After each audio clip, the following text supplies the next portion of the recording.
ഞാൻ രമ്യ ഹരിശങ്കർ.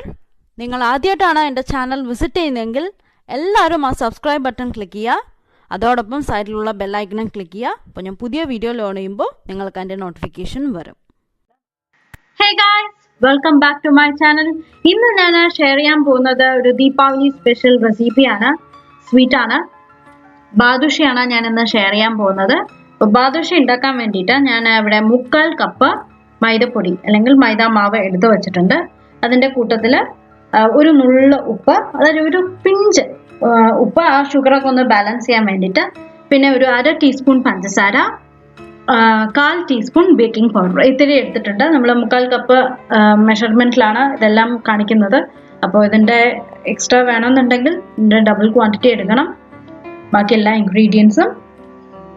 അപ്പോൾ ഞാൻ നമ്മൾ എടുത്തു വെച്ച മൈദപ്പൊടി അല്ലെങ്കിൽ മൈദ മാവ്, ബേക്കിംഗ് പൗഡർ, ഉപ്പ്, പഞ്ചസാര എല്ലാം ചേർത്ത് മെഷർമെൻറ്റ് കപ്പിൽ അളന്ന് വെച്ചതാണ്. അത് ഞാനൊരു ബൗളിലോട്ട് മിക്സ് ചെയ്തു. എന്നിട്ട് കൈ കൊണ്ട് തന്നെ എല്ലാം ഒന്ന് മിക്സ് ചെയ്തെടുക്കുകയാണ്. കാരണം നമ്മൾ ബേക്കിംഗ് പൗഡറൊക്കെ ആഡ് ചെയ്തിട്ടുണ്ടായിരുന്നല്ലോ.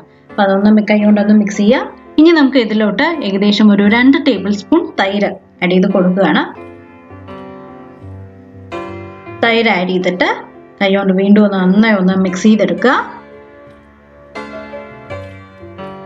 ഇനി നമുക്ക് ഇതിലോട്ട് ആഡ് ചെയ്യാനുള്ളത് നെയ്യാണ്. നെയ്യോ വെണ്ണയോ ആഡ് ചെയ്ത് കൊടുക്കാം. വെണ്ണയാണെങ്കിൽ ചെറുതായിട്ടൊന്ന് ഉരുക്കിയിട്ട് ആഡ് ചെയ്യാം. ഞാനിവിടെ നെയ്യാണ് പ്രിഫർ ചെയ്യുന്നത്. നെയ്യാണ് കുറച്ചുകൂടെ ഫ്ലേവർ ജാസ്തി. ഇത് ഞാൻ വീട്ടിൽ തന്നെ ഉണ്ടാക്കിയ നെയ്യാണ്. അതും ഏകദേശം ഒരു 2 ടേബിൾ സ്പൂൺ ആഡ് ചെയ്ത് കൊടുക്കുകയാണ്. എന്നിട്ട് വീണ്ടും ഒന്ന് കൈകൊണ്ട് മിക്സ് ചെയ്യുക. വീട്ടിലുണ്ടാക്കുന്ന നെയ്യിനൊരു പ്രത്യേക ടേസ്റ്റും മണമൊക്കെ തന്നെയാണ്. എൻ്റെ വീഡിയോ ഞാൻ ഉടനെ ഷെയർ ചെയ്യാം. അപ്പോൾ എന്തായാലും നെയ്യ് ആഡ് ചെയ്തിട്ട് ഞാൻ വീണ്ടും നന്നായി ഒന്ന് കുഴക്കുകയാണ്. എന്നിട്ട് ഇനി വേണം നമുക്ക് പാൽ ആഡ് ചെയ്ത് കൊടുക്കാൻ. പാൽ ഒഴിച്ചിട്ടാണ് നമ്മൾ ബാദുഷയ്ക്ക് കുഴയ്ക്കുന്നത്. ഞാനിവിടെ 2 ടേബിൾ സ്പൂൺ പാൽ എടുത്തിട്ടുണ്ട്. നമുക്ക് നോക്കാം എത്ര വേണം എന്നുള്ളത്. ഞാനിപ്പോൾ ഏകദേശം 1 ടേബിൾ സ്പൂൺ ഒഴിച്ചു കൊടുത്തു. നന്നായി ഒന്ന് കുഴയ്ക്കാൻ പോവുകയാണ്. വേണമെങ്കിൽ ഞാൻ ബാക്കി കൂടെ ഒഴിച്ചു കൊടുക്കും. ഞാൻ നോക്കട്ടെ, ഒന്ന് കുഴച്ചിട്ട് ഞാൻ എത്ര വേണം എന്നുള്ളത് ഞാൻ പറയാം. പിന്നെ ഓരോ പൊടിയും ഡിഫറെൻ്റ് ആയിരിക്കും, അതിനനുസരിച്ചിട്ട് മാറ്റം വരും. ഞാനിവിടെ മാവ് കുഴച്ചെടുത്തിട്ടുണ്ട്. പിന്നെയും ഞാൻ ഒരു 1/2 ടേബിൾ സ്പൂൺ കൂടെ ഒഴിച്ചായിരുന്നു. അപ്പോൾ മൊത്തം 1.5 ടേബിൾ സ്പൂൺ പാൽ എനിക്ക് വേണ്ടി വന്നു. അപ്പോൾ നിങ്ങളൊന്ന് കുഴച്ച് നോക്കൂ. അപ്പോൾ പോരെങ്കിൽ ചിലപ്പോൾ മുഴുവൻ വേണ്ടി വരും. അത് ഓരോരുത്തരുടെ പൊടി അനുസരിച്ചിട്ടിരിക്കും. അപ്പം ഞാൻ എന്തായാലും കുഴച്ചെടുത്തു. പ്രത്യേകം ശ്രദ്ധിക്കണം, കുഴയ്ക്കുമ്പോൾ ജസ്റ്റ് മാവ് ഒന്നിച്ച് വന്നാൽ മാത്രം മതി. ഒരു ഡോ ആയാൽ മാത്രം മതി. നമ്മൾ ചപ്പാത്തിക്ക് കുഴയ്ക്കുന്ന പോലെ നന്നായി കുഴക്കരുത്. സോഫ്റ്റ് ആവണ്ട. കാരണം നമുക്ക് അങ്ങനെ അടർത്തി നോക്കുമ്പോൾ അല്ലെങ്കിൽ മാവ് ഒന്ന് തുറന്നു നോക്കുമ്പോൾ അതിൽ ലെയറായിട്ട് കാണണം. സോഫ്റ്റ് ആയി കഴിഞ്ഞാൽ ബോളൊക്കെ ആയിട്ട് നന്നായിട്ട് വരും.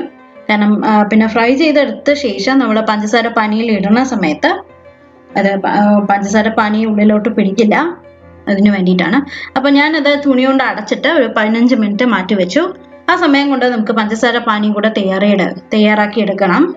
അതിന് വേണ്ടിയിട്ട് ഞാനൊരു സോസ് പാനിലോട്ട് 1 കപ്പ് പഞ്ചസാര, ഒരു 1/2 കപ്പ് വെള്ളം ഒഴിച്ചു കൊടുത്തു. അപ്പോൾ ഇനി നമുക്ക് ഒരു നൂൽ പരുവാക്കി എടുക്കണം. അടുപ്പ് കത്തിക്കുക. എന്നിട്ട് ആദ്യം ഒന്ന് തിളക്കട്ടെ. തിളച്ച് വന്നു കഴിഞ്ഞാൽ നമുക്ക് അതിലോട്ട് കുറച്ച് കുങ്കുമപ്പൂവും ഒരു ഏലക്ക ഞാൻ ചെറുതായിട്ടൊന്ന് ക്രഷ് ചെയ്ത് വെച്ചിട്ടുണ്ട്, അതും കൂടെ ആഡ് ചെയ്ത് കൊടുക്കാം. നമുക്ക് ഏലക്ക കടിക്കാനില്ല, അതുകൊണ്ട് ഞാൻ അതിലോട്ട് ആഡ് ചെയ്ത് കൊടുക്കുന്നത്. എനിക്ക് പൊതുവെ ഏലക്ക അത്ര ഇഷ്ടമല്ല. അപ്പോൾ എന്തായാലും അതിൻ്റെ ഒരു ഫ്ലേവർ ഇറങ്ങുമല്ലോ, അതിന് വേണ്ടിയിട്ടാണ്. അപ്പോൾ പഞ്ചസാര ഒന്ന് അലിഞ്ഞ് ഒന്ന് തിളച്ച് വന്നിട്ടുണ്ട്. ഇനി നമുക്ക് ഇതിലോട്ട് കുറച്ച് കുങ്കുമപ്പൂവും കുറച്ച് ഏലക്ക പൊടിച്ചതും ആഡ് ചെയ്ത് കൊടുക്കുകയാണ്. അപ്പോൾ ആദ്യം ഞാൻ ഒരു ഏലക്ക ഒന്ന് ക്രഷ് ചെയ്ത് വെച്ചത് ആഡ് ചെയ്ത് കൊടുത്തു. അതേപോലെ ഒരു 3-4-5 ചെറിയ സ്ട്രിങ് കുങ്കുമപ്പൂവും ആഡ് ചെയ്ത് കൊടുക്കാം. കുങ്കുമപ്പൂവിന് ശരിക്കും നല്ലൊരു ഫ്ലേവർ തന്നെയാണ്. അത് ആഡ് ചെയ്ത് കൊടുത്താലേ അറിയുള്ളൂ, നല്ല ഫ്ലേവറാണ്. അപ്പം അതുണ്ടെങ്കിൽ ആഡ് ചെയ്ത് കൊടുക്കാം. ഒരു നിർബന്ധവും കേട്ടോ വേണമെന്നുള്ളത്. വെറും ഏലക്ക മാത്രമാണെങ്കിൽ ഏലക്ക മാത്രം ആഡ് ചെയ്ത് കൊടുത്താൽ മതി. ഞാൻ എന്തായാലും എൻ്റെ കയ്യിൽ കുങ്കുമപ്പൂ ഉണ്ടായിരുന്നുകൊണ്ട് ഞാൻ ആഡ് ചെയ്യുന്നു.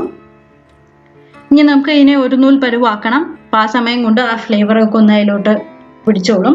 അതിന് വേണ്ടിയിട്ടാണ് ഞാൻ പഞ്ചസാര പാനി പഞ്ചസാരയും വെള്ളവും ചേർത്ത് ഒന്ന് തിളച്ച് കഴിഞ്ഞ ഉടനെ ഞാൻ അതിലോട്ട് ആഡ് ചെയ്ത് കൊടുത്തത്.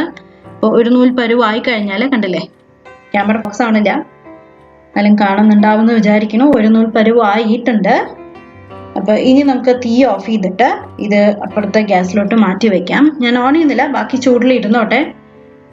ഒന്ന് അത് ക്രിസ്റ്റലൈസ് ആവാതിരിക്കാൻ, കട്ട പിടിക്കാതിരിക്കാൻ വേണ്ടിയിട്ട് ഞാൻ കുറച്ച് നാരങ്ങയുടെ ജ്യൂസ് ആഡ് ചെയ്ത് കൊടുക്കുകയാണ്. ഞാൻ അപ്പുറത്തെ ഗ്യാസിലോട്ട് വെച്ചു. ഇനി നമുക്ക് മാവ് 15 മിനിറ്റ് റെസ്റ്റ് ആയിട്ടുണ്ട്. ഇനി നമുക്ക് കുഞ്ഞു കുഞ്ഞു ബോളാക്കിയിട്ട് അത് ഫ്രൈ ചെയ്തെടുക്കണം. ബോളാക്കുമ്പോൾ ഇങ്ങനത്തെ ലെയേഴ്സ് വന്നു കഴിഞ്ഞാൽ അതിൽ കട്ടും ഇതൊക്കെ വന്നു കഴിഞ്ഞാൽ പ്രശ്നമില്ല. സോഫ്റ്റ് ബോൾ ആക്കാൻ നിൽക്കണ്ട. അതിൽ വിടവൊക്കെ ഉണ്ടെങ്കിൽ ഇറ്റ്സ് ഓക്കെ. അത് ഫ്രൈ ചെയ്യുമ്പോൾ നമുക്കത് ഉള്ളിൽ വേവാനൊക്കെ സഹായിക്കും, അതിൽ ജ്യൂസ് ഇറങ്ങാനും ഒക്കെ സഹായിക്കും. ഞാൻ ഒന്ന് പ്രസ് ചെയ്തിട്ട് അതിൽ നടുവിൽ ഒരു ഓട്ട വെച്ച് കൊടുത്തു. അപ്പോൾ അത് ഫ്രൈ ചെയ്യാനും എളുപ്പമായിരിക്കും. അതിൻ്റെ ഉള്ളിൽ ജ്യൂസും അങ്ങനെയല്ലേ ബാദുഷ ആ ഷേപ്പിലാണ് ഉണ്ടാവുക. ഞാനെല്ലാം റെഡിയാക്കി വെച്ചിട്ടുണ്ട്. 2 ചെറുതാണ്, ബാക്കി 3 മീഡിയം സൈസസ് ആണ്. അപ്പോൾ അത് ഞാൻ 5 ഉണ്ടാക്കി വെച്ചു എന്ന് മാത്രമേ ഉള്ളൂ. ശരിക്കും പറഞ്ഞാൽ 4 വരുള്ളൂ, ചെറിയ ക്വാണ്ടിറ്റി ഉണ്ടാക്കുന്നുള്ളൂ. അപ്പം ഞാൻ എണ്ണ ചൂടാക്കാൻ വെച്ചിട്ടുണ്ട്. എണ്ണ ചൂടാക്കുമ്പോൾ എപ്പോഴും ശ്രദ്ധിക്കണം, ബാദുഷയ്ക്ക് ലോ ഫ്ലെയിമിലിട്ടിട്ട് ഫ്രൈ ചെയ്യുക, മീഡിയം ഫ്ലെയിമിൽ ഇടരുത്. കാരണം ഒരു പ്രാവശ്യം അബദ്ധം പറ്റിയതാണ്. മീഡിയം ഫ്ലെയിമിലിട്ട് അതായിട്ട് ഉള്ളിൽ വെന്തില്ല, പുറത്ത് മാത്രം കളർ മാറി, ഉള്ളിൽ വെന്തിട്ടുണ്ടായിരുന്നില്ല. അതുകൊണ്ട് അത് മാത്രം എപ്പോഴും ശ്രദ്ധിക്കുക. ലോ ഫ്ലെയിമിൽ ഇട്ടിട്ട് മാത്രം ഫ്രൈ ചെയ്താൽ മതി. ഒരു ഗോൾഡൻ ബ്രൗൺ നിറാവുമ്പോൾ നമുക്ക് കോരി മാറ്റാൻ പറ്റും. തിരിച്ചു മറിച്ചു വിട്ടിട്ട് ഒന്ന് ഫ്രൈ ചെയ്തെടുക്കുക. ലോ ഫ്ലെയിമിൽ ഇടാൻ ശ്രദ്ധിക്കുക. ലോ തൊട്ട് മീഡിയം ഫ്ലെയിം വരെ ആവാം, ഹൈ ഫ്ലെയിമിൽ ഒരിക്കലും ഇടരുത്.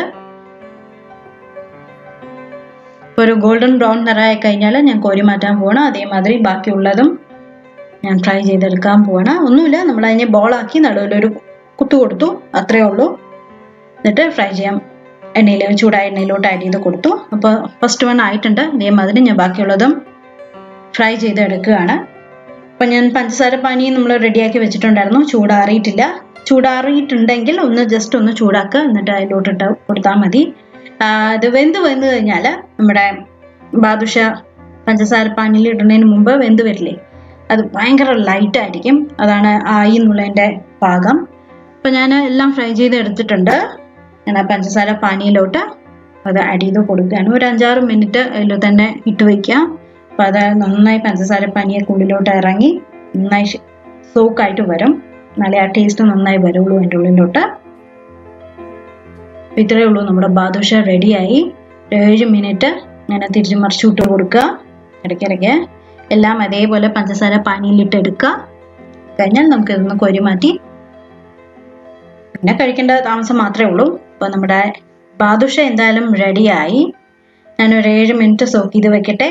ആ കുങ്കുമപ്പൂയുടെ ഫ്ലേവറും ഏലക്കയുടെ ഫ്ലേവറും ഇതിൽ മസ്റ്റാണ്. ശരിക്കും പറഞ്ഞാൽ കുങ്കുമപ്പൂ ഉണ്ടെങ്കിൽ തീർച്ചയായും ആഡ് ചെയ്ത് കൊടുക്കുക.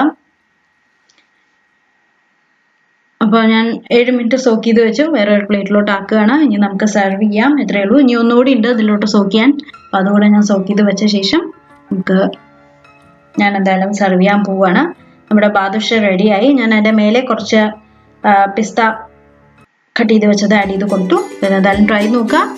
പുതിയ വീഡിയോ ആയിട്ട് നമുക്ക് വീണ്ടും കാണാം. ബൈ.